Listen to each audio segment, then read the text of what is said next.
സുരക്ഷാ നിയമം അനുസരിച്ച് ഛത്തീസ്ഗഡിൽ അറസ്റ്റിലായ 2 മലയാളി കന്യാസ്ത്രീകൾ 2020 ദേശീയ സുരക്ഷാ നിയമം അനുസരിച്ച് തടവിലാക്കപ്പെട്ട ഫാദർ സ്റ്റാൻ സ്വാമിയെ പോലെ ജയിലിൽ കിടന്നറിയിക്കാതെ 9 ദിവസത്തെ ജയിൽവാസത്തിനു ശേഷം പുറത്തിറങ്ങിയത് കേന്ദ്ര ആഭ്യന്തരമന്ത്രി അമിത്ഷായുടെ ശക്തമായ ഇടപെടൽ കൊണ്ടാണെന്നതല്ലേ സത്യം. കടുത്ത ഹിന്ദു തീവ്രവാദികളുടെ എതിർപ്പുണ്ടായിട്ടും പ്രധാനമന്ത്രി നരേന്ദ്രമോദിയും അമിത്ഷായും സംഭവത്തിൽ ഇടപെട്ടതുകൊണ്ടാണ് കന്യാസ്ത്രീകളുടെ മോചനം സാധ്യമായതെന്ന് ആർക്കാണ് അറിയാത്തത്? അവർക്ക് നന്ദി പറയേണ്ടത് അതിനായി പ്രവർത്തിച്ചവരുടെ എല്ലാം കടമയല്ലേ? സഹായങ്ങൾക്ക് കൊടിയുടെ നിറം നോക്കി നന്ദി പറയാതിരിക്കുവാൻ പാമ്പ്ലാനി പിതാവിന് രാഷ്ട്രീയ ലക്ഷ്യങ്ങളില്ലല്ലോ. അദ്ദേഹം BJPയുടെ ഹിന്ദുത്വവാദത്തെയോ അവർ വളർത്തി വലുതാക്കുന്ന ഹിന്ദു വർഗീയതയോ ന്യായീകരിച്ച് എന്തെങ്കിലും പറഞ്ഞു? വടക്കേ ഇന്ത്യയിൽ ക്രൈസ്തവരുടെ നില സുരക്ഷിതമാണെന്നോ ഒന്നും അദ്ദേഹം പറഞ്ഞില്ല. കന്യാസ്ത്രീ വിഷയത്തിൽ പ്രധാനമന്ത്രി തന്നെ ഛത്തീസ്ഗഡ് മുഖ്യമന്ത്രിയെ ഡൽഹിയിൽ വിളിപ്പിച്ചതിനെയും തുടർന്ന് കോടതിയിൽ സിസ്റ്റർമാരുടെ ജാമ്യാപേക്ഷ എതിർക്കേണ്ടതില്ല എന്ന തീരുമാനത്തിൽ സംസ്ഥാന സർക്കാർ എത്തിച്ചേർന്നതും എല്ലാവരും കണ്ട യാഥാർത്ഥ്യങ്ങളല്ലേ? രാഷ്ട്രീയ ലക്ഷ്യങ്ങളില്ലാതെ അവരുടെ വിമോചനത്തിനു വേണ്ടി സമരം ചെയ്ത സഭ അതിന് അദ്ദേഹത്തോട് നന്ദി പറയേണ്ടതല്ലേ? കന്യാസ്ത്രീകളുടെ വിമോചനത്തിനായി പ്രതിഷേധ സമരം നടത്തിയ എല്ലാവരോടും ക്രൈസ്തവർക്ക് നന്ദിയുണ്ട്. പക്ഷേ ആ സമരവും ബഹളവും ക്രൈസ്തവ സമൂഹത്തോട് അവർക്കുള്ള സ്നേഹത്തിന്റെ മാത്രം അടയാളമാണെന്നോ ആ സമരങ്ങൾ കൊണ്ടാണ് കന്യാസ്ത്രീകൾ ജയിൽ വിമുക്തരായതെന്ന് കരുതാൻ മാത്രം മൂഢരല്ലല്ലോ ക്രൈസ്തവർ. ഛത്തീസ്ഗഡ് സംഭവം അറിഞ്ഞയുടനെ പാർലമെന്റിലും പുറത്തും വൻ പ്രതിഷേധങ്ങളുമായി കേരളത്തിൽ നിന്നുള്ള കോൺഗ്രസ്, CPM, കേരള കോൺഗ്രസ്, മുസ്ലിം ലീഗ് അംഗങ്ങൾ രംഗത്ത് വന്നു. ഫാദർ സ്റ്റാൻ സ്വാമിയുടെ ഇതിൽ നിന്നും വ്യത്യസ്തമായ സമീപനം ഇക്കാര്യത്തിൽ ഉണ്ടായി. സ്റ്റാൻ സ്വാമിയുടെ കാര്യത്തിലും സഭ പ്രതിഷേധിച്ചെങ്കിലും ഇത്തരം വലിയ പ്രതിഷേധങ്ങൾക്കൊന്നും പ്രതിപക്ഷക്കാർ തയ്യാറായില്ല. അവർ സ്വാമി കിടന്ന ജയിലിന് മുന്നിൽ സമരം നടത്തുകയോ അദ്ദേഹത്തെ സന്ദർശിക്കുകയോ ചെയ്തില്ല. എന്തുകൊണ്ട്? കേരളത്തിലെ പോലെ ശക്തമല്ല ബീഹാറിലെ ക്രൈസ്തവ സാന്നിധ്യം. അതായത് കന്യാസ്ത്രീകൾക്ക് വേണ്ടിയുള്ള രാഷ്ട്രീയ പാർട്ടികളുടെ സമരവും ബഹളങ്ങളും യഥാർത്ഥത്തിൽ കേരളത്തിലെ ക്രൈസ്തവരുടെ വോട്ട് നോക്കിക്കൂടി ആയിരുന്നു. 2025 കേരളത്തിൽ പഞ്ചായത്ത് തെരഞ്ഞെടുപ്പും 2026 നിയമസഭാ തെരഞ്ഞെടുപ്പും നടക്കാനിരിക്കുകയാണ്. കേരളത്തിലെ വോട്ടർമാരിൽ 19% വരുന്ന ക്രൈസ്തവർ തെരഞ്ഞെടുപ്പിൽ നിർണായക ശക്തിയാണ്. പണ്ടിവരിൽ ഭൂരിഭാഗവും കോൺഗ്രസുകാരായിരുന്നു. നിരീശ്വരവാദികൾ എന്ന കാരണം പറഞ്ഞ് കമ്മ്യൂണിസ്റ്റുകാരോട് ഇവർക്ക് പഥ്യമായിരുന്നില്ല. ഇന്ന് കഥ മാറി. ഇന്ന് ഹിന്ദു തീവ്രവാദികളെയും മുസ്ലിം തീവ്രവാദികളെയും പിന്താങ്ങുന്നവരെ ക്രൈസ്തവർക്ക് വിശ്വാസമില്ല. കേരളത്തിൽ ഹിന്ദു തീവ്രവാദികളെക്കാൾ ശക്തർ മുസ്ലിം തീവ്രവാദികളാണെന്ന ചിന്ത ക്രൈസ്തവർക്കിടയിൽ പടരുന്നുണ്ട്. ഇക്കൂട്ടരെ ക്രിസംഖികൾ എന്നാണ് കടുത്ത മതേതരക്കാർ വിളിക്കുന്നത്. ക്രിസംഖികളുടെ സ്വാധീനം ക്രൈസ്തവർക്കിടയിൽ എത്രമാത്രമെന്ന് ആർക്കും തിട്ടമില്ല. ഇവർ ചെറിയ ന്യൂനപക്ഷമാണെന്നാണ് പൊതുവായ ധാരണ. ഇവരെങ്കിലും തങ്ങൾക്ക് അനുകൂലമാവുമെന്ന് BJP കരുതുന്നുണ്ട്. ഛത്തീസ്ഗഡ് സംഭവം കേരളത്തിലെ ഈ അനുകൂല വികാരം ഇല്ലാതാക്കുമെന്നും ഇടതും വലതും മുന്നണികൾ ലാഭം കൊയ്തേക്കുമെന്നും BJP വായിച്ചെടുത്തു. അതവരുടെ ജാഗ്രതയുടെ അടയാളം. അതുകൊണ്ട് ഛത്തീസ്ഗഡ് സംഭവത്തെ തങ്ങൾക്ക് അനുകൂലമാക്കുവാൻ BJPയുടെ സംസ്ഥാന നേതൃത്വം ഉണർന്നു പ്രവർത്തിച്ചു. കേരളത്തിലെ ഹിന്ദു തീവ്രവാദികൾ അതിനെതിരായിരുന്നു. എന്നിട്ടും കേന്ദ്ര നേതൃത്വം ഇടപെട്ടു. സിസ്റ്റർമാർ ജയിൽ വിമുക്തരായി. അത്തരമൊരു സമീപനം കൊണ്ട് കേരളത്തിൽ BJPക്ക് പ്രയോജനമുണ്ടാവുമെന്ന് അവർ മനസ്സിലാക്കിയതുകൊണ്ടാണ്. അല്ലാതെ കേരളത്തിൽ നിന്നുമുള്ള പാർലമെന്റ് അംഗങ്ങൾ സഭയിലും പുറത്തും ബഹളം വെച്ചതുകൊണ്ടോ മാധ്യമങ്ങൾക്ക് മുന്നിൽ തീത്തുപ്പുന്ന വാക്കുകൾ പറഞ്ഞതുകൊണ്ടോ അല്ല. കർഷക സമരം പോലെ മോദിയെ വെറുപ്പിക്കുന്ന സമരങ്ങളൊന്നും ആയിരുന്നില്ല അവ. ഇതിലും എത്രയോ വലിയ സമരമാണ് ഇപ്പോൾ വോട്ടർ പട്ടികയുടെ പേരിൽ നടത്തുന്നത്. BJP അനങ്ങുന്നുണ്ടോ? കേരളത്തിലെ ഭരണ പ്രതിപക്ഷ പാർട്ടികളും കേരളത്തിലെ വിശ്വാസികളും സഭാ നേതാക്കളും കന്യാസ്ത്രീകളുടെ അറസ്റ്റിനെതിരെ നടത്തിയ പ്രതിഷേധ സമരങ്ങൾ ഛത്തീസ്ഗഡ് സംഭവത്തിൽ ക്രൈസ്തവർക്കുള്ള ജനപിന്തുണയും രോഷവും പ്രകടമാക്കി എന്നത് സത്യം. ആ ഐക്യം തങ്ങൾക്ക് രാഷ്ട്രീയമായ നേട്ടമാക്കുവാൻ BJP തീരുമാനിച്ചു. കേന്ദ്ര നേതൃത്വം ഇടപെട്ടു. ഫലമുണ്ടായി. ഇക്കാര്യത്തിൽ പാമ്പ്ലാനി പിതാവ് അവസരവാദപരമായി പെരുമാറിയെന്ന CPM സംസ്ഥാന സെക്രട്ടറി MV ഗോവിന്ദന്റെയും ചില പിതാക്കന്മാർ RSSന് കുഴലൂത്തു നടത്തുന്നു എന്നും പാമ്പ്ലാനിയെ കാത്തിരിക്കുന്നത് ഹിറ്റ്ലറുടെ ചെയ്തികളെ പിന്തുണച്ച നിയോ മുള്ളറുടെ ഗതിയാണെന്നുമുള്ള DYFI നേതാവ് BK സനോജിന്റെയും ഓർമ്മപ്പെടുത്തലും രാഷ്ട്രീയ ലക്ഷ്യങ്ങളോടെ ഉണ്ടായവയാണ്. പിതാവിന്റെ പ്രതികരണം കേട്ട് ക്രൈസ്തവരെല്ലാം BJPക്കാരായെങ്കിലോ എന്ന ഭയത്തിൽ നിന്നും ഉണ്ടായതാണ് എന്നതല്ലേ സത്യം. ഗോവിന്ദന്റെ ആക്ഷേപത്തെ തലശ്ശേരി അതിരൂപത ശക്തമായി അപലപിച്ച ശേഷവും ഗോവിന്ദൻ പാമ്പ്ലാനി പിതാവ് അവസരവാദിയാണെന്നും മുമ്പ് അദ്ദേഹം അത്തരം നിലപാട് കൈക്കൊണ്ടിട്ടുണ്ടെന്നും ആക്ഷേപിച്ചു. അവസരവാദികളെ അങ്ങനെയല്ലേ വിളിക്കേണ്ടതെന്ന് ഗോവിന്ദൻ ചോദിച്ചു. ഗോവിന്ദൻ ഗോവിന്ദച്ചാമിയുടെ ഭാഷയിലാണ് സംസാരിക്കുന്നതെന്ന തലശ്ശേരി രൂപതയുടെ പരിഹാസത്തെക്കുറിച്ച് അതവരുടെ സംസ്കാരമെന്നായിരുന്നു മറുപടി. പിതാക്കന്മാർക്ക് ഫാസിസ്റ്റുകളെ മനസ്സിലാകുന്നില്ലെന്ന സങ്കടവും ഗോവിന്ദൻ പ്രകടിപ്പിച്ചു. കമ്മ്യൂണിസ്റ്റുകാരെക്കാൾ വലിയ ഫാസിസ്റ്റുകൾ ഇല്ലെന്ന് പിതാക്കന്മാർക്കറിയില്ലെന്നതാവും അദ്ദേഹത്തിന്റെ ചിന്ത. മുള്ളറുടെ അനുഭവം പറയുന്ന സഖാക്കൾ പറയുക, നാസികളെക്കാൾ ക്രൈസ്തവരെ കൊന്നത് കമ്മ്യൂണിസ്റ്റുകാരല്ലേ? റഷ്യയിലും മറ്റും തൊഴിലാളികളുടെ യാതനയിൽ വേദനിച്ച എത്രയോ വൈദികർ കമ്മ്യൂണിസ്റ്റ് മുന്നേറ്റത്തെ തുടക്കകാലത്ത് അനുകൂലിച്ചു. അധികാരം കിട്ടിയപ്പോൾ മെത്രാന്മാരെയും വൈദികരെയും വിശ്വാസികളെയും നിർവികാരമായി കശാപ്പ് ചെയ്യുകയായിരുന്നില്ലേ? Soviet Union, China, Cuba, Vietnam തുടങ്ങിയ രാജ്യങ്ങളിൽ ക്രൈസ്തവരോട് കമ്മ്യൂണിസ്റ്റുകാർ കാണിച്ച സ്നേഹം ആർക്കാണ് അറിയാത്തത്? മതേതര പാർട്ടിയായ കോൺഗ്രസിന്റെ ഭരണകാലത്തല്ലേ ഭാരതത്തിലെ 28 സംസ്ഥാനങ്ങളിൽ 15 മതപരിവർത്തന നിരോധന നിയമം ഉണ്ടാക്കപ്പെട്ടത്? ക്രൈസ്തവ വിശ്വാസം സ്വീകരിച്ച പട്ടികജാതിക്കാരെ 1950 പട്ടികജാതിക്കാരുടെ ലിസ്റ്റിൽ നിന്നും ഒഴിവാക്കിയത് കോൺഗ്രസ് അല്ലേ? BJPയും കോൺഗ്രസും മാത്രമല്ല, ഭാരതത്തിലെ മിക്കവാറും രാഷ്ട്രീയ പാർട്ടികൾ വർഗീയ കാർഡ് സമർത്ഥമായി നീക്കിയാണ് തെരഞ്ഞെടുപ്പിൽ ജയിക്കുന്നത്. ബംഗാളിൽ മമതാ ബാനർജിയും, ഉത്തർപ്രദേശിൽ അഖിലേഷ് യാദവും, ബീഹാറിൽ തേജസ്വി യാദവും, തമിഴ്നാട്ടിൽ MK സ്റ്റാലിനും, കേരളത്തിൽ പിണറായി വിജയനും തീവ്ര ഹിന്ദു വോട്ടുകൾ BJPക്ക് പോകുമെന്ന് മനസ്സിലാക്കി മുസ്ലിം വർഗീയ കാർഡ് തന്ത്രപരമായി കളിക്കുന്നു. 2024 ലോക്സഭാ തെരഞ്ഞെടുപ്പിൽ മുസ്ലിം പ്രീണന സമീപനം കേരളത്തിൽ CPMന് അപകടമുണ്ടാക്കി. അവരുടെ വോട്ട് ബാങ്കായ ഈഴവ സമൂഹത്തിലെ വലിയൊരു പങ്ക് അവരെ വിട്ടുപോയി. അത് ഒരു നേതാവും ആഹ്വാനം ചെയ്തിട്ടല്ല, ജനം സമൂഹത്തിലെ പ്രവണതകൾ മനസ്സിലാക്കിയതാണ്. സമുദായ നേതാക്കൾ പറയുന്നത് അപ്പാടെ ജനം വിശ്വസിക്കുകയും അനുസരിക്കുകയും ചെയ്തിരുന്ന കാലം മാറി. ഇന്ന് സമുദായ നേതാക്കളുടെ നിലപാടുകളുടെ ലക്ഷ്യങ്ങളും അവർ മനസ്സിലാക്കുന്നു. അതുകൊണ്ട് ജനവികാരം മനസ്സിലാക്കി സമീപനങ്ങൾ കൈക്കൊണ്ടില്ലെങ്കിൽ ജനത്തെ കൂടെ കിട്ടില്ല. ഇത് മനസ്സിലാക്കിയ CPM തിരുത്തൽ നടപടികൾ കൈക്കൊള്ളുകയാണ്. ക്രൈസ്തവർക്കനുകൂലമായ നല്ല കാര്യങ്ങൾ ആര് ചെയ്താലും നന്ദി പറയേണ്ടതല്ലേ? JB കോശി കമ്മീഷനെ നിയോഗിച്ചതിന് പിണറായിക്ക് നന്ദി പറഞ്ഞാൽ BJPക്ക് പിടിക്കാതെ വരാം. കുരിശു തകർത്ത സർക്കാർ ജീവനക്കാരെ സ്ഥലം മാറ്റിയതിൽ സന്തോഷം പ്രകടിപ്പിച്ചാലും കോൺഗ്രസിനും BJPക്കും പിടിക്കാതെ വരാം. കുരിശുകൾ കേരളത്തിലും തകർക്കപ്പെട്ടു. കുരിശിന്റെ വഴി നടത്തിയവർക്കെതിരെ കേസെടുത്തു. അത് മറക്കണ്ട. ഛത്തീസ്ഗഡ് വിഷയവുമായി ബന്ധപ്പെട്ട് ആർച്ച് ബിഷപ്പ് പാംബ്ലാനി നടത്തിയ പ്രസ്താവന മാധ്യമങ്ങളാണ് വിവാദമാക്കിയതെന്ന് സീറോ മലബാർ സഭയുടെ പബ്ലിക് അഫയേഴ്സ് കമ്മീഷൻ കുറ്റപ്പെടുത്തി. ഏതൊരു വ്യക്തിയെയും പോലെ അദ്ദേഹത്തിനും അഭിപ്രായം പറയാൻ സ്വാതന്ത്ര്യം ഉണ്ടെന്നും കമ്മീഷൻ സെക്രട്ടറി ഫാദർ ജെയിംസ് കൊക്കവായലിൽ പറഞ്ഞു. ഇതിലൂടെ പാംബ്ലാനി പിതാവിന്റേത് അദ്ദേഹത്തിന്റെ വ്യക്തിപരമായ നിലപാടാണ്, സഭയുടെ നിലപാടല്ല എന്ന് വ്യാഖ്യാനിക്കേണ്ടവർക്ക് വ്യാഖ്യാനിക്കുവാൻ കമ്മീഷൻ അവസരമുണ്ടാക്കി. എല്ലാ രാഷ്ട്രീയ പാർട്ടി നേതാക്കളും വിഷയത്തിൽ ഇടപെട്ടു. എല്ലാവരോടും നന്ദിയുണ്ടെന്നാണ് ആർച്ച് ബിഷപ്പ് പറഞ്ഞതെന്നും കമ്മീഷൻ വിശദീകരിച്ചു. കേന്ദ്ര സർക്കാരിൽ ഇടപെടാൻ സാധിക്കുന്ന രാഷ്ട്രീയ പാർട്ടികളുടെ പ്രതിനിധികളായതിനാൽ BJP സംസ്ഥാന പ്രസിഡന്റ് രാജീവ് ചന്ദ്രശേഖറും ഷോൺ ജോർജും വിഷയത്തിൽ ഫലപ്രദമായി ഇടപെട്ടതായി കമ്മീഷൻ പറഞ്ഞു. ശക്തമായ ഇടപെടൽ ഉണ്ടായപ്പോൾ നന്ദി പറയുവാൻ സഭയ്ക്ക് ചുമതലയുണ്ട്. എല്ലാവർക്കും പൊതുവായി നന്ദി പറഞ്ഞതിനെ രാഷ്ട്രീയവൽക്കരിക്കേണ്ടതില്ല. ഇക്കാര്യത്തിലുള്ള CPM പ്രസ്താവനകൾ നിർഭാഗ്യകരമാണ്. ഇത്തരം കാര്യങ്ങളിൽ CPM കൂടുതൽ മതേതര നിലപാട് സ്വീകരിക്കണമെന്നും സഭ അഭ്യർത്ഥിച്ചു. വോട്ട് കവർച്ചയിലൂടെ ഭാരതത്തിൽ ജനവിധി അട്ടിമറിക്കപ്പെടുന്നുവെന്നും അതൊരിക്കലും ഇല്ലാത്ത മാനം കൈവരിച്ചിരിക്കുന്നുവെന്നും ഇന്ന് ഭാരതം തിരിച്ചറിയുന്നു.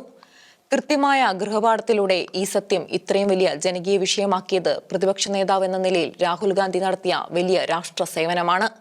ഓഗസ്റ്റ് 7 രാഹുൽ ഡൽഹിയിലെ ഇന്ദിരാഭവനിൽ നടത്തിയ പത്രസമ്മേളനം എല്ലാ അർത്ഥത്തിലും ആത്യന്തം ഗൗരവം നിറഞ്ഞതായി. കർണാടകയിലെ ബാംഗ്ലൂർ മണ്ഡലത്തിലുള്ള മഹാദേവപുര അസംബ്ലി മണ്ഡലത്തിലെ വോട്ടർ പട്ടിക പരിശോധിച്ച് അതിലുള്ള വ്യാജ വോട്ടർമാരുടെ കണക്കുകൾ കൃത്യമായി വിവരിച്ചു. 2024 പൊതു തെരഞ്ഞെടുപ്പിൽ 25 സീറ്റിനാണ് മോദി ഭരണം പിടിച്ചത്. ഈ വിജയങ്ങളെല്ലാം വോട്ടർ പട്ടികയിൽ തട്ടിപ്പ് നടത്തിയായിരുന്നു എന്ന് അദ്ദേഹം സമർത്ഥിച്ചു. രാഹുൽ ഗാന്ധിയുടെ കണക്കുകൾക്കുള്ള തിരിച്ചടി എന്ന നിലയിലാണെങ്കിലും രാഹുൽ ഗാന്ധി മത്സരിച്ച വയനാട്ടിലും റായ്ബറേലിയിലും, തൃണമൂൽ കോൺഗ്രസിലെ അഭിഷേക് ബാനർജി മത്സരിച്ച ഡയമണ്ട് ഹാർബറിലും, അഖിലേഷ് യാദവ് മത്സരിച്ച കനൌജിലും, അദ്ദേഹത്തിന്റെ ഭാര്യ ഡിംപിൾ മത്സരിച്ച മണിപ്പൂരിയിലും ആയിരക്കണക്കിന് വ്യാജ വോട്ടർമാരെ ചേർത്തിരുന്നു എന്ന കേന്ദ്രമന്ത്രി അനുരാഗ് ഠാക്കൂറിന്റെ ആരോപണവും വോട്ട് കവർച്ച നടക്കുന്നു എന്ന സത്യത്തിനാണ് അടിവരയിടുന്നത്. വോട്ട് കവർച്ചയ്ക്കെതിരെ ഇന്ത്യ മുന്നണി സമരത്തിലാണ്. ഓഗസ്റ്റ് 11 ഡൽഹിയിലെ കേന്ദ്ര തെരഞ്ഞെടുപ്പ് കമ്മീഷന്റെ ഓഫീസിലേക്ക് രാഹുൽ ഗാന്ധി നയിച്ച പ്രകടനത്തിൽ ഇന്ത്യ മുന്നണിയിലെ 300 MPമാർ പങ്കെടുത്തു. 2024 പൊതു തെരഞ്ഞെടുപ്പിന് ശേഷം ഇന്ത്യ മുന്നണി ഒന്നിച്ച് ഒരു പരിപാടി നടത്തുന്നത് ആദ്യമാണ്. ഇത്തരം യോജിച്ചുള്ള സമരങ്ങളാണ് മുന്നണിയുടെ ബന്ധം ശക്തമാക്കുന്നത്. അക്കാരണം കൊണ്ട് NDAക്ക് ദോഷമാണ്. സമരത്തിൽ സാധാരണ പ്രവർത്തകരെ പോലെ മുഷ്ടി ചുരുട്ടി മുദ്രാവാക്യം മുഴക്കി നടന്ന പ്രിയങ്ക ഗാന്ധി കൂടുതൽ ജനപ്രിയ ആകുന്നുണ്ട്. സമരം നടത്തിയവരിൽ 30 നേതാക്കളെ കാണാൻ കമ്മീഷൻ തയ്യാറായി. പക്ഷേ സമരക്കാർ തയ്യാറായില്ല. പിന്നെന്താണ് കമ്മീഷൻ ചെയ്യുക? 300 പേരെ സ്വീകരിച്ച് ചർച്ച നടത്താനാവുമോ? സമരക്കാർക്ക് വേണ്ടിയിരുന്നത് പ്രശ്നപരിഹാരമല്ല എന്ന് സംശയിക്കാൻ ഈ നിലപാട് കാരണമായി. രാഹുൽ ഗാന്ധി പുറത്തു കൊണ്ടുവന്ന സത്യങ്ങൾ അന്വേഷിച്ച് ശരിയോ തെറ്റോ എന്ന് കണ്ടുപിടിക്കാതെ സത്യവാങ്മൂലം നൽകാൻ അദ്ദേഹത്തോട് ആവശ്യപ്പെടുന്ന കേന്ദ്ര തെരഞ്ഞെടുപ്പ് കമ്മീഷൻ അവരുടെ വിശ്വാസ്യതയാണ് അപകടത്തിലാക്കുന്നത്. ഈ തട്ടിപ്പുകൾ കമ്മീഷന്റെ അറിവോടെ ആയിരുന്നോ എന്ന് സംശയിച്ചു പോകുന്ന വിധത്തിലുള്ള നിലപാടുകളാണ് അവർ കൈക്കൊള്ളുന്നത്. ഇത്തരം തട്ടിപ്പ് തടയുന്നതിന് മുൻകരുതലടക്കം കർശനമായ നടപടികളെടുക്കുകയും അവ ഭാരതത്തിലെ രാഷ്ട്രീയ പാർട്ടികളെ ബോധ്യപ്പെടുത്തുകയുമാണ് ജനവിധി സത്യസന്ധമാക്കുന്നതിന് തെരഞ്ഞെടുപ്പ് കമ്മീഷൻ ചെയ്യേണ്ടത്. അത്തരമൊരു നീക്കത്തിനും തയ്യാറാകാതെ വോട്ടർ പട്ടികയിൽ പിശകുകൾ ഇല്ല എന്ന കടുംപിടുത്തത്തിലാണ് കമ്മീഷൻ. കമ്മീഷൻ നിഷ്പക്ഷമായാൽ പോരാ, അങ്ങനെയാണെന്ന് തോന്നത്തക്ക വിധം പ്രവർത്തിക്കുകയും വേണം. തെരഞ്ഞെടുപ്പ് കമ്മീഷൻ നിയമനത്തിലുള്ള സെലക്ഷൻ കമ്മിറ്റിയിൽ പ്രധാനമന്ത്രിയും പ്രതിപക്ഷ നേതാവും ചീഫ് ജസ്റ്റിസും ഉണ്ടാവണമെന്ന സുപ്രീം കോടതി വിധി നിയമനിർമ്മാണത്തിലൂടെ മോദി സർക്കാർ മറികടന്നതും സർക്കാരിന് വേണ്ടപ്പെട്ടവരെ പദവികളിൽ നിയമിക്കുവാൻ വ്യവസ്ഥ ഉണ്ടാക്കിയതും ഈ ലക്ഷ്യത്തോടെയായിരുന്നുവെന്ന രാഹുലിന്റെ വാദം ശരിയല്ലേ എന്ന് ആരും ചിന്തിച്ചു പോകും. ഏതായാലും ആ നിയമ ഭേദഗതി നല്ല ഉദ്ദേശത്തോടെയാണെന്ന് ആർക്കും കരുതാനാവില്ല. ശാസ്ത്ര പുരോഗതി അംഗീകരിച്ച് ബാലറ്റ് പേപ്പറിന് പകരം വോട്ടിംഗ് മെഷീൻ ഉപയോഗിച്ച് തന്നെ ഭാരതത്തിൽ വോട്ട് രേഖപ്പെടുത്തണമെന്ന് ശഠിക്കുന്ന തെരഞ്ഞെടുപ്പ് കമ്മീഷൻ രാഹുൽ ഗാന്ധി ആവശ്യപ്പെടുന്നത് പോലെ ഡിജിറ്റൽ വോട്ടർ പട്ടിക എന്തേ ആവശ്യക്കാർക്ക് കൊടുക്കുന്നില്ല? തെരഞ്ഞെടുപ്പ് സംബന്ധിച്ച CCTV ദൃശ്യങ്ങൾ 45 ദിവസം സൂക്ഷിച്ചു വെച്ചാൽ മതിയെന്ന് ശഠിക്കുന്നു. എന്തെല്ലാമോ നാറുന്നുണ്ട് എന്ന സംശയം ബലപ്പെടുന്നു. ഇത് പരിഹരിക്കാനാണ് നടപടി ഉണ്ടാവേണ്ടത്. അതിനർത്ഥം വോട്ടർ പട്ടികയിലെ കൃത്രിമം അടുത്ത കാലത്ത് തുടങ്ങിയതാണ് എന്നല്ല. ഭാരതത്തിൽ ഇന്നുവരെ നടന്നിട്ടുള്ള 18 പൊതുതെരഞ്ഞെടുപ്പുകളിലും മാത്രമല്ല, നിയമസഭാ തെരഞ്ഞെടുപ്പുകളിലും പഞ്ചായത്ത് തെരഞ്ഞെടുപ്പുകളിലും പോലും ഇത് നടന്നിട്ടുണ്ട് എന്നതല്ലേ സത്യം. 2019 പൊതു തെരഞ്ഞെടുപ്പ് കാലത്ത് ആറ്റിങ്ങൽ മണ്ഡലത്തിലെ കോൺഗ്രസ് സ്ഥാനാർത്ഥി അടൂർ പ്രകാശ് ആദ്യ വോട്ടർ പട്ടികയിൽ ഉണ്ടായിരുന്ന 60,000 ഇരട്ട വോട്ടുകൾ നീക്കം ചെയ്യിച്ചില്ലേ? BJPക്കാർ ചേർത്തവരായിരുന്നോ അവരെല്ലാം? 2021 കേരളത്തിലെ നിയമസഭാ തെരഞ്ഞെടുപ്പ് കാലത്ത് പ്രതിപക്ഷ നേതാവ് രമേശ് ചെന്നിത്തല 2021 മാർച്ച് 17 ഇന്ദിരാഭവനിൽ നടത്തിയ പത്രസമ്മേളനത്തിൽ വോട്ടർ പട്ടികയിലെ ക്രമക്കേടുകളുടെ അമ്പരപ്പിക്കുന്ന വിവരങ്ങൾ പുറത്തുവിട്ടില്ലേ? കാസർകോട്ടെ ഉദുമ മണ്ഡലത്തിലെ 61 വയസ്സുള്ള ഒരു വോട്ടർക്ക് 5 വോട്ട്, 5 ID കാർഡുകളും വിതരണം ചെയ്തു. തുടർന്നുള്ള ദിവസങ്ങളിൽ 140 മണ്ഡലങ്ങളിലും പരിശോധന നടന്നപ്പോൾ 34 ലക്ഷം വോട്ട് തട്ടിപ്പ് സംഭവങ്ങൾ കണ്ടെത്തി. ഇതിൽ 3,24,291 വോട്ടുകൾ ഒരു മണ്ഡലത്തിൽ ആയിരുന്നു. തെരഞ്ഞെടുപ്പ് കമ്മീഷന് പരാതി കൊടുത്തു. കാര്യമായ ഫലമുണ്ടായില്ല. ഹൈക്കോടതിയെ സമീപിച്ചു. 38,000 വോട്ടുകൾ ഇരട്ട വോട്ടുകളാണെന്ന് കമ്മീഷൻ കോടതിയിൽ സമ്മതിച്ചു. ബാക്കി വോട്ടുകൾ പരിശോധിക്കുവാൻ കഴിഞ്ഞില്ലെന്നും സമ്മതിച്ചു. ഇരട്ടിപ്പായി കണ്ടെത്തിയ വോട്ടുകൾ പട്ടികയിൽ നിന്നും നീക്കം ചെയ്യുവാൻ ഹൈക്കോടതി 2021 മാർച്ച് 31 ഉത്തരവിട്ടു. പരിശോധിക്കാത്തവ അങ്ങനെ തന്നെ കിടക്കുന്നു. രാഹുൽ ഗാന്ധി ഉയർത്തിയ വിവാദം പൊന്തി വന്നതോടെ എവിടെ നിന്നെല്ലാമാണ് തട്ടിപ്പു കഥകൾ പുറത്തുവരുന്നത്. തദ്ദേശ തെരഞ്ഞെടുപ്പിനുള്ള കേരളത്തിലെ വോട്ടർ പട്ടികയിൽ ആകെ തകരാറാണെന്ന് ആരോപിക്കുന്നത് BJP അല്ലേ? അനൂപ് ആന്റണി കോടതിയെ സമീപിക്കുവാൻ ആലോചിക്കുകയല്ലേ? കഴിഞ്ഞ പൊതുതെരഞ്ഞെടുപ്പുകളിൽ BJPക്കാർ തന്ത്രപൂർവ്വം ഇത്തരത്തിൽ വോട്ട് ചേർത്തുവെന്ന് കരുതാൻ ന്യായങ്ങളുണ്ട്. കേരളത്തിൽ BJP ജയിച്ച ഏക മണ്ഡലമായ തൃശൂരിലെ എന്തുമാത്രം തട്ടിപ്പ് കഥകളാണ് പുറത്തുവരുന്നത്. 2024 തെരഞ്ഞെടുപ്പ് പ്രചാരണാർത്ഥം തൃശൂരിൽ വന്നപ്പോൾ വോട്ടർ പട്ടികയിൽ അമിത്ഷാ പറഞ്ഞതുപോലെ ആൾക്കാരെ ചേർത്തില്ല എന്ന് പറഞ്ഞ് സുരേഷ് ഗോപി ശുഭിതനായത് ഇവിടെ കൂട്ടിവായിക്കണം. ഞാൻ വന്ന പോലെ തിരുവനന്തപുരത്തിന് പോകുമെന്ന് വരെ അദ്ദേഹം ഭീഷണിപ്പെടുത്തിയത് ഇന്ന് കൂടുതൽ അർത്ഥഗർഭമാകുന്നില്ലേ? ഇതൊക്കെയാണെങ്കിലും വോട്ട് കൊള്ളയെക്കുറിച്ച് കർണാടക സഹകരണ മന്ത്രി KN രാജണ്ണ ഉന്നയിച്ചത് ഗൗരവമുള്ള ചോദ്യങ്ങൾ തന്നെയാണ്. കോൺഗ്രസ് അധികാരത്തിൽ ഇരിക്കെയാണ് വോട്ട് കൊള്ള നടന്നത്. അത് തടയാനായില്ല, രാജണ്ണ കുറ്റപ്പെടുത്തി. വേണ്ടത് വേണ്ട സമയത്ത് ചെയ്യാതെ സമയം കഴിഞ്ഞ് വിലപിച്ചിട്ട് എന്ത് കാര്യം? അദ്ദേഹം ചോദിച്ചു. രാജണ്ണയെ മന്ത്രിസഭയിൽ നിന്നും പുറത്താക്കുവാൻ ഹൈക്കമാൻഡ് മുഖ്യമന്ത്രിയോട് ആവശ്യപ്പെടുകയും അദ്ദേഹം അത് നിറവേറ്റുകയും ചെയ്തു. 224 അംഗ കർണാടക നിയമസഭയിൽ 165 അംഗ പിന്തുണയാണ് കോൺഗ്രസിനുള്ളത്. BJPക്ക് 66ഉം ജനതാദളിന് 19 സീറ്റുമാണുള്ളത്. അതുകൊണ്ട് പുറത്താക്കൽ വലിയ വിഷയം ആയില്ലെന്ന് വരാം. വാൽമീകി സമൂഹത്തിൽ നിന്നുള്ള നേതാവാണ് രാജണ്ണ. കേന്ദ്ര നേതൃത്വത്തെ ധിക്കരിക്കുന്നു. സിദ്ധരാമയ്യയുടെ അനുയായിയാണ് അദ്ദേഹം. കർണാടകയിൽ സെപ്റ്റംബറിൽ നേതൃത്വമാറ്റം ഉണ്ടാകുമെന്ന് അദ്ദേഹം നേരത്തെ പ്രവചിച്ചിരുന്നു. അദ്ദേഹത്തിന്റെ അനുയായികളായ MLA-മാർ അസ്വസ്ഥരാണെന്നാണ് വാർത്ത. വോട്ടേഴ്സ് ലിസ്റ്റിൽ ഇല്ലാത്തവരെ പോലും ചേർക്കുന്നതും തെരഞ്ഞെടുപ്പ് കമ്മീഷൻ അനുവദിച്ചതിലും വളരെ കൂടുതൽ തുക തെരഞ്ഞെടുപ്പ് പ്രചാരണത്തിന് ചെലവാക്കുന്നതും എല്ലാവരും അംഗീകരിച്ച തെരഞ്ഞെടുപ്പ് കുറ്റങ്ങളായിട്ടുണ്ട്. അത് എല്ലാ പരിധികളും ലംഘിച്ച് മഹാരാഷ്ട്ര നിയമസഭാ തെരഞ്ഞെടുപ്പിൽ നടന്നു എന്ന ഭയമാണ് രാഹുൽ ഗാന്ധിയെ ഉണർത്തിയത്. വോട്ടർ പട്ടിക പ്രസിദ്ധീകരിച്ച് പരാതി കൊടുക്കാനുള്ള സമയത്ത് ഇക്കാര്യം ചൂണ്ടിക്കാണിച്ച് തിരുത്താനാണ് ഇപ്പോഴത്തെ ക്രമീകരണത്തിൽ സാധ്യതയുള്ളത്. അക്കാലത്തെല്ലാം അലസരായിരുന്ന ശേഷം വോട്ടെടുപ്പ് കഴിഞ്ഞ് പരാതിയുമായി ചെന്നാൽ ഇപ്പോഴത്തെ രീതിയിൽ ഒന്നും ചെയ്യാനാവില്ല. പക്ഷേ തിരുത്തപ്പെടേണ്ട ഗുരുതരമായ കുറ്റം തന്നെയാണ് ഇത്. തിരുവനന്തപുരം മെഡിക്കൽ കോളേജിലെ ഇല്ലായ്മകളെക്കുറിച്ച് സോഷ്യൽ മീഡിയയിൽ പ്രതികരിച്ചതിലൂടെ വളരെ പെട്ടെന്ന് കേരളത്തിലെ സാധാരണക്കാരുടെ ഹീറോയായി മാറുകയും അതുപോലെ തന്നെ സർക്കാരിന്റെ കണ്ണിലെ കരടായി മാറുകയും ചെയ്ത തിരുവനന്തപുരം മെഡിക്കൽ കോളേജിലെ യൂറോളജി വിഭാഗം തലവൻ ഡോക്ടർ ഹാരിസ് ചെർക്കലിനെ ആശുപത്രിയിലെ രോഗക്കിടക്കയിൽ സന്ദർശിക്കുവാനും നല്ല വാക്കുകൾ പറഞ്ഞ് ആശ്വസിപ്പിക്കാനും പ്രശ്നം പരിഹരിക്കുന്നതിനും ആരോഗ്യമന്ത്രി വീണ ജോർജ് കാണിച്ച നല്ല മനസ്സ് ഏറെ മാതൃകാപരമായി. അവർക്കും സർക്കാരിനും ഏറെ ഇമേജ് ഉണ്ടാക്കുന്ന സംഭവമായി. 2025 ജൂൺ 28 ഫേസ്ബുക്ക് പോസ്റ്റിലാണ് ഉപകരണങ്ങൾ ഇല്ലാത്തതുകൊണ്ട് തിരുവനന്തപുരം മെഡിക്കൽ കോളേജിൽ സർജറികൾ മുടങ്ങുന്നതിനെക്കുറിച്ച് ഡോക്ടർ ഹാരിസ് വെളിപ്പെടുത്തിയത്. പലപ്പോഴും ഉപകരണങ്ങൾ രോഗികളെ കൊണ്ട് വാങ്ങിപ്പിച്ചും ഡോക്ടർമാർ പിരിവെടുത്ത് വാങ്ങിയുമാണ് ശസ്ത്രക്രിയകൾ നടത്തുന്നതെന്നും അദ്ദേഹം പറഞ്ഞു. ഉപകരണങ്ങൾ ഇല്ലാത്തതുകൊണ്ട് എൻ്റെ മകന്റെ പ്രായമുള്ള ഒരു കുട്ടിയുടെ ശസ്ത്രക്രിയ മാറ്റേണ്ടി വന്നപ്പോഴാണ് ഞാൻ പോസ്റ്റ് ഇട്ടത്, ഹാരിസ് വിശദീകരിച്ചു. നിമിഷങ്ങൾക്കകം പോസ്റ്റ് വൈറലായി. എല്ലാം കേമമെന്ന് പറയുന്ന സർക്കാർ നടുങ്ങി. മെഡിക്കൽ കോളേജിൽ ഒരു പ്രശ്നവും ഇല്ല. ജൂൺ 28 തന്നെ ആരോഗ്യവകുപ്പ് ആക്ടിംഗ് ഡയറക്ടർ ഡോക്ടർ വിശ്വനാഥൻ ഫേസ്ബുക്കിൽ പറഞ്ഞു. എന്നാൽ medical college teachers association doctor ഹാരിസിനെ പിന്താങ്ങി രംഗത്ത് വന്നു. പല അത്യാവശ്യ സാധനങ്ങളും മെഡിക്കൽ കോളേജുകളിൽ ഇല്ല എന്ന് സംഘടന കുറ്റപ്പെടുത്തി.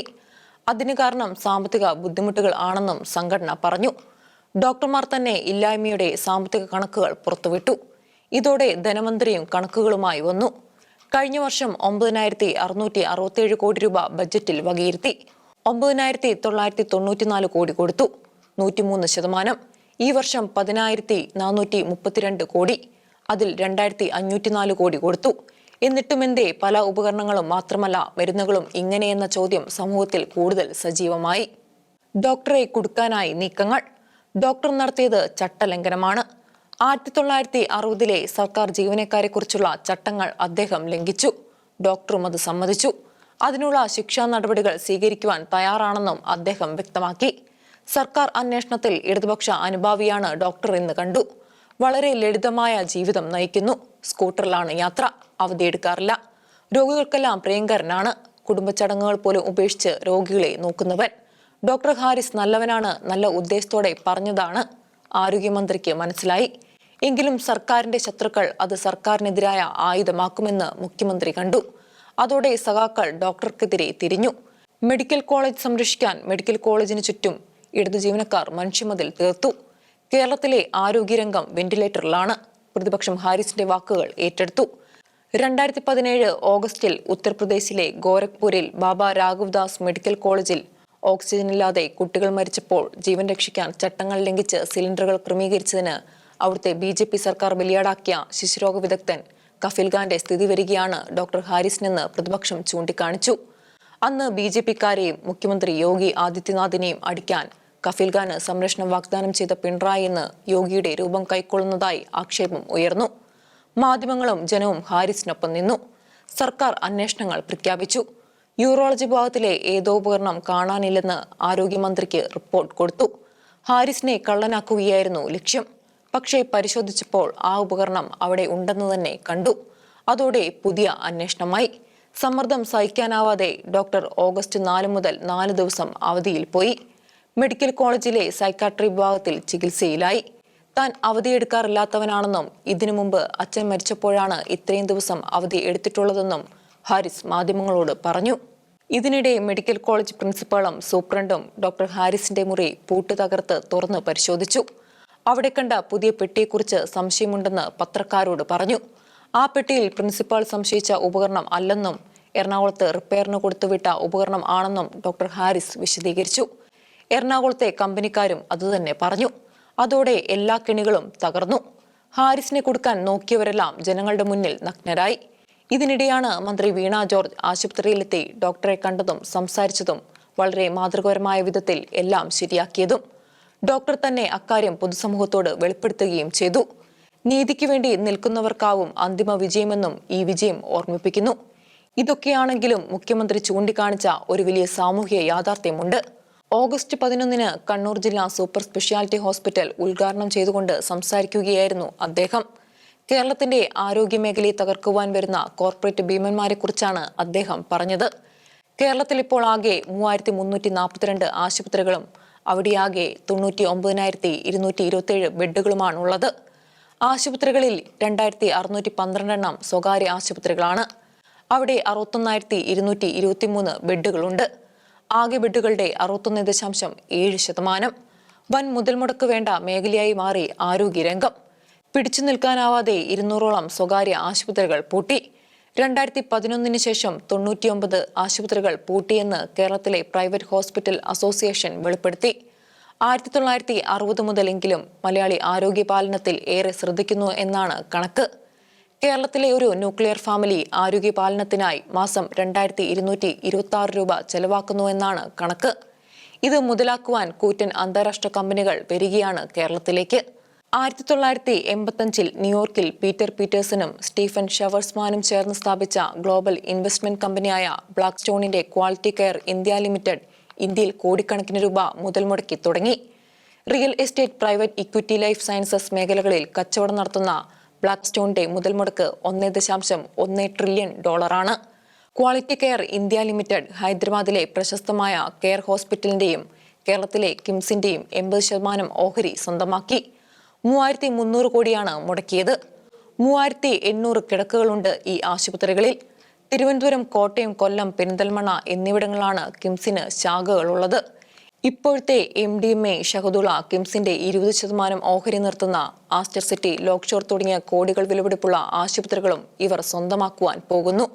സർക്കാർ ആശുപത്രിയിൽ നല്ല സൗകര്യമുള്ളപ്പോൾ മറ്റു സ്ഥലങ്ങളിൽ പോകുന്നത് എന്തിനെന്ന് ജനം ചോദിക്കുന്ന അന്തരീക്ഷം തകർക്കപ്പെടണം.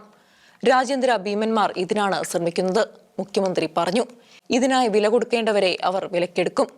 കേരളത്തിലെ സ്വകാര്യ ആശുപത്രികൾ രാജ്യാന്തര ഭീമന്മാരെ സ്വന്തമാക്കുന്നു. ബോർഡും ജീവനക്കാരും പഴയതായിരിക്കും, നിരക്ക് പുതിയതാകും. കാശീടാക്കാൻ പറ്റിയ എല്ലാ പരിശോധനയും നടത്തും.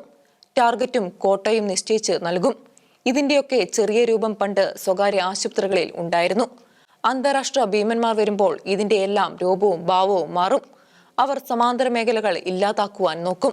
കഴിഞ്ഞ സാമ്പത്തിക വർഷം മാത്രം സൗജന്യ ചികിത്സയ്ക്കായി 1,498.5 കോടി രൂപ കേരളം ചെലവാക്കി.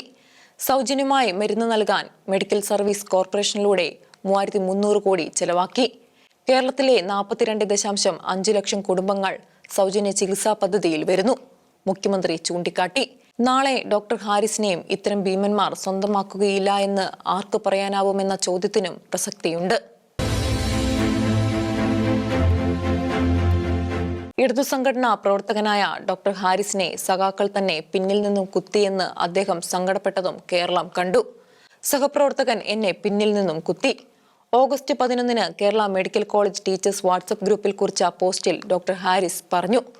സഹപ്രവർത്തകനായ ഒരു സുഹൃത്തിനെ അറസ്റ്റ് ചെയ്ത് ജയിലിലേക്ക് അയക്കാൻ അവർ കാണിച്ച വ്യഗ്രതയും നാടകീയതയും ഈ കോളേജിന്റെ ചരിത്രത്തിൽ എഴുതി ചേർക്കപ്പെടേണ്ടതും ഹിപ്പോക്രാറ്റിക് പ്രതിജ്ഞയ്ക്ക് വിരുദ്ധവുമാണ്. സാധാരണക്കാരന് വേണ്ടി സംസാരിച്ചപ്പോൾ ലോകം കൂടെ നിന്നു. ഏതോ ചില വെള്ളി നാണയങ്ങൾക്ക് വേണ്ടി ഒരു സഹപ്രവർത്തകനെ ജയിലിലേക്കും ഒരുപക്ഷെ മരണത്തിലേക്കും എത്തിക്കാൻ ചിലർ ശ്രമിച്ചു. കാലം അവർക്ക് മാപ്പ് നൽകട്ടെ, അദ്ദേഹം പറഞ്ഞു. പ്രിൻസിപ്പളും സൂപ്രണ്ടും വാർത്താ സമ്മേളനം നടത്തിയത് തന്നെ ഞെട്ടിച്ചു. പഠനകാലം മുതൽ കാണുന്ന സഹപ്രവർത്തകരാണ്. അവർ പിന്നിൽ നിന്ന് കുത്തുമെന്ന് കരുതിയില്ല. ഉപകരണങ്ങളെല്ലാം ഉണ്ടെന്നും പ്രശ്നങ്ങളൊന്നും ഇല്ലെന്നും തന്നോട് പറഞ്ഞവരാണ് പിന്നീട് വാർത്താ സമ്മേളനം നടത്തിയത്. അതിൽ വിഷമമുണ്ട്. അവർക്ക് പരിചിതമല്ലാത്ത ഉപകരണമല്ലല്ലോ മെഴ്സിലോസ്കോപ്പ്. അതേക്കുറിച്ച് തന്നോട് ചോദിക്കാമായിരുന്നു. എല്ലാം തുറന്നു പറഞ്ഞതിന്റെ വിരോധമാകാം, ഹാരിസ് പറഞ്ഞു. ഏതായാലും അന്ന് തന്നെ പ്രിൻസിപ്പാളിനെയും സൂപ്രണ്ടിനെയും Kerala medical college teachers WhatsApp ഗ്രൂപ്പിൽ നിന്നും പുറത്താക്കിയത്രേ. കണ്ണൂർ ADM ആയിരുന്ന നവീൻ ബാബുവിനുണ്ടായ അനുഭവത്തിന് സമാന്തരമാണ് ഡോക്ടർ ഹാരിസിന്റെ അനുഭവം. നവീൻ ബാബുവും കുടുംബവും അറിയപ്പെടുന്ന പാർട്ടി കുടുംബമാണ്. എന്നിട്ടും കണ്ണൂരിലെ നേതാവ് PP ദിവ്യ അദ്ദേഹത്തെ പിന്നിൽ നിന്നും കുത്തി ആത്മഹത്യയിലേക്ക് നയിച്ചു. പോലീസ് തടവിലായിരുന്ന ദിവ്യ പുറത്തു വന്നപ്പോൾ സ്വീകരിക്കുവാൻ പ്രമുഖ സഖാക്കളെല്ലാം ജയിൽ മുറ്റത്തെത്തി. നവീൻ കൊലക്കേസിലെ പ്രതികൾക്ക് ലഭിക്കുന്ന സർക്കാർ സംരക്ഷണം ഭീകരമാണെന്ന് ചൂണ്ടിക്കാണിക്കുന്നത് ജീവിതകാലം മുഴുവൻ സഖാവായിരുന്ന അദ്ദേഹത്തിന്റെ ഭാര്യ മഞ്ജുഷയാണ്. നവീൻ കേസിലെ പ്രതികളെല്ലാം രക്ഷപ്പെടുന്ന കുറ്റപത്രമാണ് പോലീസ് കോടതിയിൽ സമർപ്പിച്ചതെന്ന് അവർ പറയുന്നു. ഇതിന്റെ വെളിച്ചത്തിൽ മഞ്ജുഷ തുടരന്വേഷണം ആവശ്യപ്പെട്ട് കോടതിയെ സമീപിച്ചു. പ്രതികൾ ഭരിക്കുന്ന പാർട്ടിയുടെ ഭാഗം എന്നതുകൊണ്ട് പോലീസ് തെളിവുകൾ ശരിയായി ശേഖരിച്ചില്ല എന്നതടക്കം കുറ്റപത്രത്തിലെ 13 പിഴകൾ ചൂണ്ടിക്കാണിച്ചാണ് അവർ തുടരന്വേഷണം ആവശ്യപ്പെടുന്നത്. ഇതാണ് സഖാക്കളുടെ നേരായ മുഖം. 8 ആഴ്ചക്കുള്ളിൽ ഡൽഹി, ഗുരുഗ്രാം, നോയിഡ, ഗാസിയാബാദ് എന്നിവിടങ്ങളിലെ പൊതുയിടങ്ങൾ തെരുവുനായ മുക്തമാക്കണം. 2025 ഓഗസ്റ്റ് 11 സുപ്രീം കോടതി ഉത്തരവിട്ടു. ജഡ്ജിമാരായ JP പർദിവാല, R മഹാദേവൻ എന്നിവരാണ് ഉത്തരവിട്ടത്. പേവിഷബാധ ഏറ്റ കുട്ടികളെ തിരികെ കൊണ്ടുവരാൻ മൃഗസ്നേഹികൾക്ക് സാധിക്കുമോ? കോടതി ചോദിച്ചു. തെരുവുനായ്ക്കളെ നീക്കം ചെയ്യാൻ ഒരു സേനയെ നിയോഗിച്ചാലും വേണ്ടില്ല, കോടതി പറഞ്ഞു. ജൂലൈ 28 സുപ്രീം കോടതി എടുത്ത സുവോമോട്ടോ കേസിലാണ് ഈ വിധി. സോളിസിറ്റർ ജനറൽ തുഷാർ മേത്തയും കോടതിയുടെ നിലപാടിനെ അനുകൂലിച്ചു. പിടികൂടുന്ന നായ്ക്കളെ ഷെൽട്ടറിൽ താമസിപ്പിക്കണം. അവിടെ വെച്ച് വന്ധീകരണം നടത്തണം. ഷെൽട്ടറുകളിൽ CCTV സ്ഥാപിക്കണം. ദൈനംദിന റിപ്പോർട്ട് സൂക്ഷിക്കണം. ഏതെങ്കിലും വ്യക്തിയോ സംഘടനയോ നടപടിക്രമങ്ങൾ തടസ്സപ്പെടുത്തിയാൽ കോടതിയലക്ഷ്യത്തിന് കേസെടുക്കുമെന്നും കോടതി പറഞ്ഞു. ഡൽഹി മുനിസിപ്പൽ കോർപ്പറേഷൻ നേരത്തെ എടുത്ത നടപടികളെ മൃഗസ്നേഹികൾ തടസ്സപ്പെടുത്തി. നടപടികൾക്ക് ഹൈക്കോടതി സ്റ്റേ കൊടുത്തു. സാധാരണ ജനങ്ങളുടെ വികാരം പ്രതിഫലിപ്പിക്കുന്ന കോടതി വിധിക്കെതിരെ പ്രതിപക്ഷ നേതാവ് രാഹുൽ ഗാന്ധി തന്നെ നായ്ക്കൾക്കു വേണ്ടി രംഗത്തുവന്നത് അത്ഭുതകരമായി. ക്രൂരവും പിന്നോട്ടടിപ്പിക്കുന്നതുമായ നിലപാട് ഓഗസ്റ്റ് 12 അദ്ദേഹം എക്സിൽ കുറിച്ചു. പൊതുസുരക്ഷയും മൃഗങ്ങളുടെ ക്ഷേമവും സാധിക്കണം, അദ്ദേഹം പറഞ്ഞു. വിധി നടപ്പാക്കുന്നത് ഗുരുതരമായ പ്രശ്നമുണ്ടാക്കും, മേനകാ ഗാന്ധി പറഞ്ഞു. ഇവിടുത്തെ നായ്ക്കളെ ഷെൽട്ടറുകളിലാക്കിയാൽ 48 മണിക്കൂറിനുള്ളിൽ ഗാസിയാബാദിൽ നിന്നും ഫരീദാബാദിൽ നിന്നും 3 ലക്ഷം പട്ടികളെത്തും. ഇനി പട്ടികളില്ലാതായാൽ കുരങ്ങന്മാർ നിരത്തിലിറങ്ങും. അത് കൂടുതൽ ദ്രോഹകരമാവാം. ഇതെന്റെ വീട്ടിൽ സംഭവിച്ചതാണ്, മേനക പറഞ്ഞു. 1880 പാരീസിൽ പട്ടികളെയും പൂച്ചകളെയും ഇല്ലാതാക്കിയതോടെ എലികൾ പെരുകി ജനജീവിതം വല്ലാതെ ദുസ്സഹമായ ചരിത്രവും അവർ ഓർമ്മിപ്പിച്ചു. പെറ്റ പ്രവർത്തകരും വിധിയെ അപലപിച്ചു. വിധിയിൽ ഇടപെടണമെന്ന് ചലച്ചിത്ര നടൻ ജോൺ എബ്രഹാം നായ്ക്കൾക്കു വേണ്ടി ചീഫ് ജസ്റ്റിസ് BR ഗവായിക്ക് കത്തയച്ചു. വിധി പരിശോധിക്കാമെന്ന് അദ്ദേഹം പറഞ്ഞതായും വാർത്തയുണ്ട്. അത്ര ശക്തരാണല്ലോ നായ്ക്കളുടെ സംരക്ഷകർ. സുപ്രീം കോടതിയുടെ ഒരു നല്ല വിധിക്ക് എന്ത് സംഭവിക്കുമെന്ന ഭീതിയിലാണ് നാട്ടുകാർ. ഷീലോഹന്റെ കാഴ്ചകൾ ഇനി അടുത്തയാഴ്ച.